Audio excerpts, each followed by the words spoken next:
Hello ladies and gentlemen, and welcome to Sin Gaming.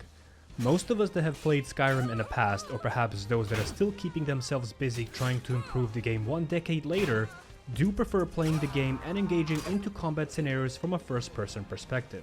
It's generally more immersive, and there is something extra satisfying defeating hordes of enemies from that same perspective, as you get lost in the world you spend hundreds of hours on improving. As we have covered combat gameplay improvements in the past, as well as changes and adjustments that enhances combat versatility from a third-person perspective, today we'll focus on visual improvements, adjustments, and animation refinements that polishes combat and overall feedback to the player for more refined experience in the first-person perspective. Most of the mods listed in the video are animation-based, however. There will be some minor gameplay changes and introduction of minor scripts that do provide feedback to the player, enhancing combat experience in general, but more notably, combat from a first-person perspective.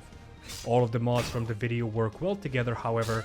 There are minor incompatibilities that users can solve by carefully reading the instructions from the respective mod pages. The first mod on the list that drastically changes most of the animations included for a variety of different weapons in the game is recently released first-person combat animations Overhaul. This mod includes over 60 varied animations that enhances first-person combat experience and adds new animations for katana-style weapons, daggers, and much more. The mod utilizes Dynamic Animation Replacer in order to provide custom animations for every single weapons type in the game recognized by the vanilla system. Weapons are provided with a more clunkier feel, swords will slice and cut, axes will hack, maces will crush, and daggers will properly stab and backstab, and so on.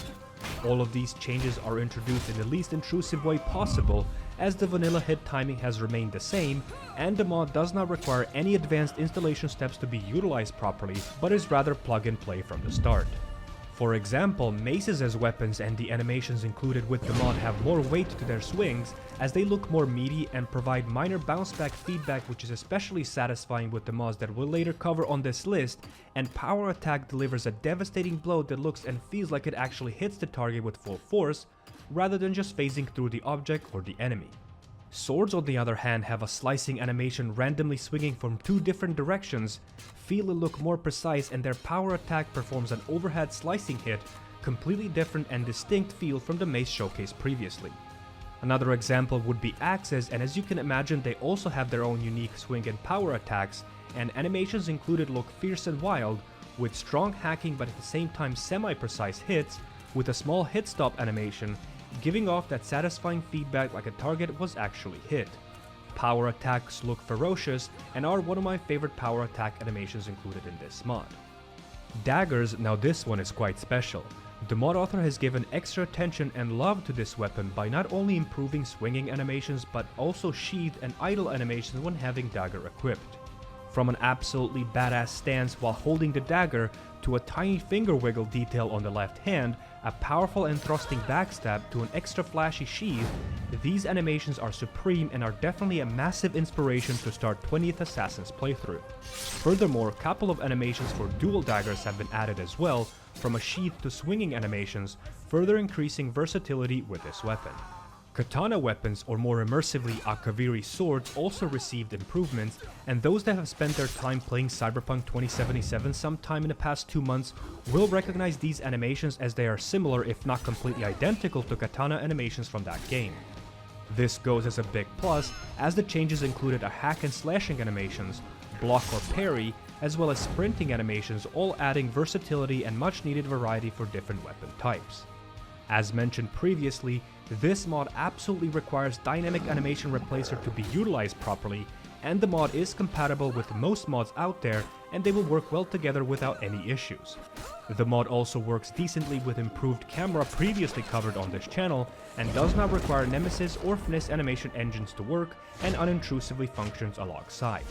As I was compiling this particular video, the mod author of this mod has actually further updated his creation by introducing plethora of fixes, but more notably, animation changes for two-handed weapons, greatswords, battle axes, and warhammers, rounding upon a complete overhaul for all weapons included in the base game.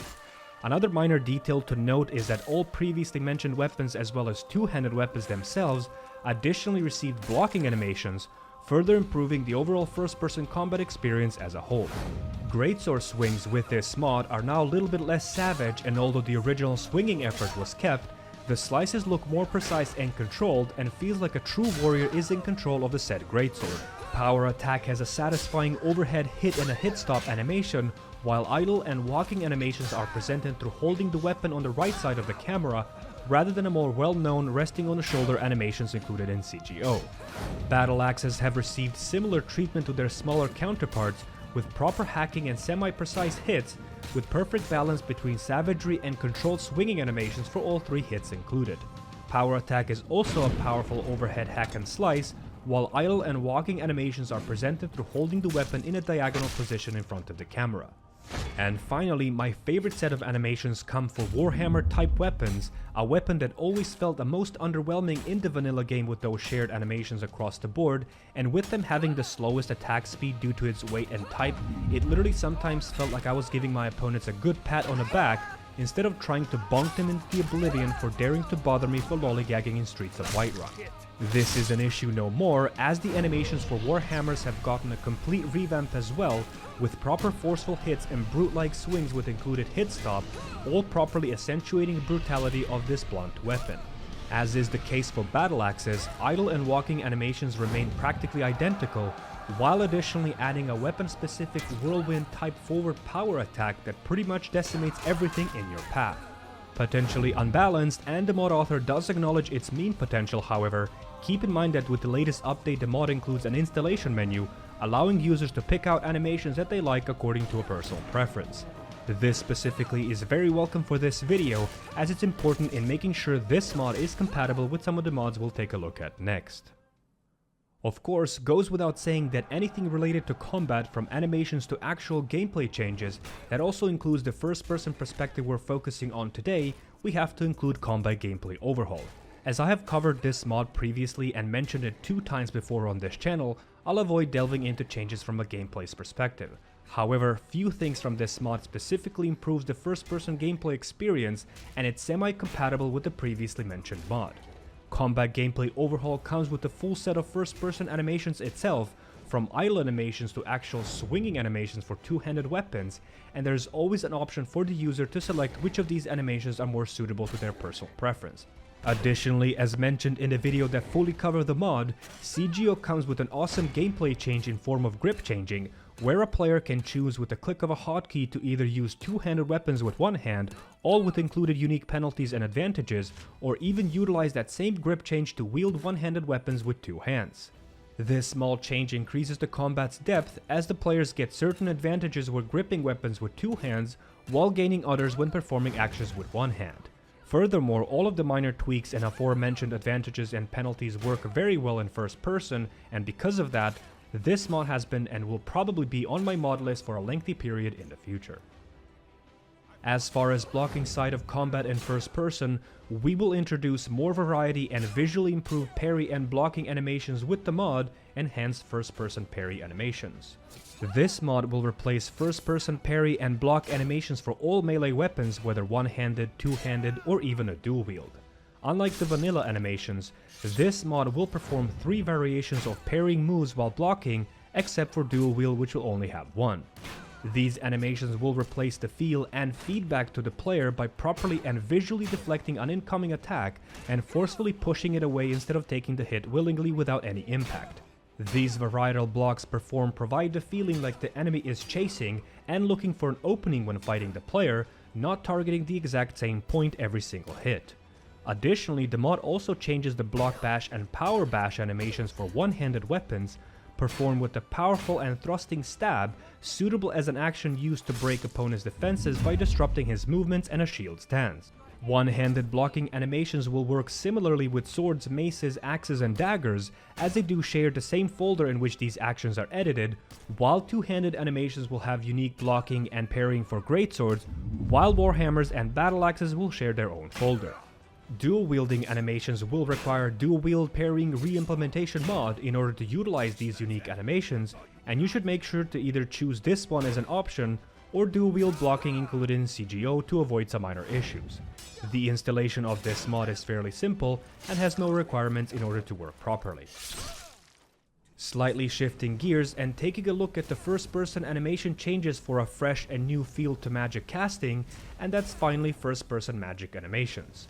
Changes introduced by this mod are not necessarily varietal, but rather a complete replacer for what we currently have in the vanilla game. As these animations in first person are rarely touched and edited, I personally found this mod to be a must-have option for magic casting in general, especially if you want to add something new and fresh for your next playthrough. These animations included in this mod vary from idle, radiant charge, self-release spells such as healing and alteration spells, far release spells such as destruction spells, concentration type spells, telekinesis, wards, dual casting, and master ritual casts. Most of these animations don't necessarily change the gameplay experience, but rather offer a secondary set of animations that users can choose from the included installation menu for some variety and added freshness. For example, self-concentration spells have a varietal option where the actor does seem to be putting a little bit more effort into casting the said spell, properly representing focus and concentration required to cast them. Another example would be a telekinesis spell, a different grabbing type hand gesture used to cast a said spell, and not necessarily better, but certainly something new and fresh. All of the animations have received similar treatment, and it does come down to a personal preference when picking up this mod. Moving on to a minor first-person fix that just seems to make sense to be included with the base game, and the mod in question is lowered hands. Simply put, what this mod does is lowering the unused hands from a first-person field of view. For example, in the base game, if you choose to wield a spell or a staff in your right hand, the actor will awkwardly hold his fist up with his left hand, unnecessarily blocking the view for the user, and it just looks odd and out of place. Another example would be if the actor chooses to wield any type of spell or one-handed weapon in their left hand, their right hand will be holding that same fist up. The mod simply fixes this minor but to me very annoying issue by lowering the unused hands while still keeping their functionality if you really must throw punches while holding a staff. It's really simple as that, and the mod does exactly what it aims to, and does so without any requirements. Now to briefly improve archery and bow related animations in first person, and I personally found Archery Gameplay Overhaul to do the best job at that, while at the same time introducing varied and decent gameplay changes to archery as a whole. The mod adds and replaces all relevant bow animations, from walking, running and sprinting with the bow, equipping and unequipping the bow, firing the shot and drawn bow movement. These animations look very nice and have weight to their movement, and they do simply look more realistic and something you would imagine seeing in first-person perspective from a professional fletcher. Furthermore, the mod author has also included a unique and rarely used bash attack animation with the bow, an arrow stab attack that lodges arrows into a target. The animations are in my opinion far superior compared to the base game, and the mod does not only change the animations in first person, but does so in third as well. Additionally, the mod includes a plethora of gameplay changes for archery type playstyles, from bow draw changes, enchanted arrows, bleeding and persistent arrow systems, arrow enchanting, arm fatigue, and some other miscellaneous fixes that further improves the gameplay experience. The mod also comes with an MCM menu, allowing the users to enable and disable options they will potentially like to exclude. And finally, to round up a circle of today's video goal to make first-person combat more impactful, in-depth and satisfying, we will add two minor SK script mods that provide the player with proper feedback using visual presentation for increased dramatic and perceptible feel. The first script we'll check out is the zxlice hitStop mod. This particular mod complements all of the mods perfectly, especially the first from this list, as it does provide a visual feedback to the player when the target is attacked, providing a distinguishable feel like the weapon wielded did really hit something. It does this by simply introducing a minor camera shaking effect upon hit, while slowing time for a small portion of a second upon that same impact. It's really simple as that, and the mod does allow for these settings to be modified by the user via changing the INI settings included with these scripts. The second SK script to add would be the Flinching mod. With now improved impact of our swings and hits, it only makes sense our targets are influenced by these hits to a certain degree as well. All of the changes above do improve how combat feels, but Flinching mod rounds up that circle perfectly by adding a simple flinching animations to targets hit by melee weapons. The mod does not override the state in which affected actors are in, but rather plays over the top of the ongoing animations and blends them perfectly via the on-hit framework. Although simple and on the surface minor, this particular script does huge heavy lifting in providing that satisfying and impactful feel of combat we all aim to experience. Both of these scripts do have requirements of their own in order to be utilized properly, and as always I would encourage you to carefully read the installation instructions provided on their respective pages. That's it for today. If you did enjoy the video, please consider giving it a quick like to help with the algorithm, and consider subscribing to the channel for more future mod coverage, potentially helping out the channel's attempt to reach 20,000 subscribers in the process. Clicking a notification bell is also an option if you want to be alerted about future videos produced. Big thank you to the Patreon and membership club members. Your support is a huge driving factor for this channel's production. Thank you so much for watching, and I'll see you next time.